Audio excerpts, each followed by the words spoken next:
Sa quarterfinals natapos ang Philippine Women's Open journey ng Pinay tennis player at world number 49 na si Alex Ayala. Sa kabila niya, no regrets daw si Ayala at nagpapasalamat pa rin sa suporta ng Pinoy fans. May unang balita si JP Soriano.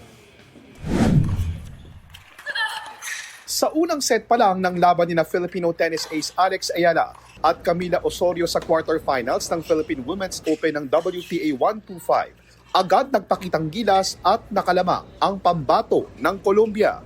Nakuha ni Osorio ang first set, 6-4. Sa second set, umasa ang mga Pinoy fans na nanood ng live na babawi si Ayala. Tuloy ang laban kahit may bandage sa hita si Ayala.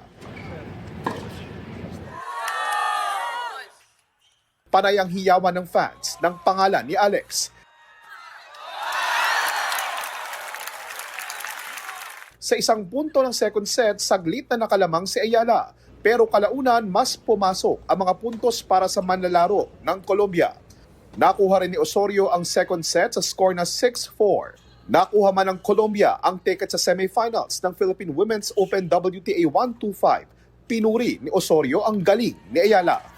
She's a great competitor. She's an amazing player. She's doing unreal the past year and this year. Sa post-game media briefing, ibinahagi ni Ayala ang kanyang saloobin. Mas masakit daw na mabigo ang Pinoy fans, lalo na sa Pilipinas ito ginawa.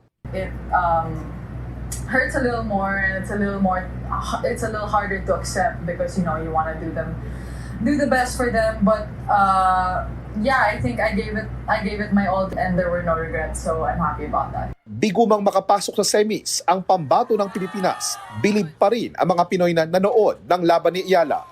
It was a tough game. Sobrang galing ni Alex, sobrang galing din ng kalaban niya, pero sobrang saya ng game. So I'm so happy na nakanood kami. Na-inspire yung buong Pilipinas sa kanya sa lawn tennis na buhay. So even kami mga player before, na-excite kami na magbalik loob sa laro ng lawn tennis. Makakalaban bukas ni Osorio sa semifinals ng Philippine Women's Open WTA 125 ang taga-Argentina na si Solana Sierra. Ito ang unang balita, JP Soriano para sa GMA Integrated News.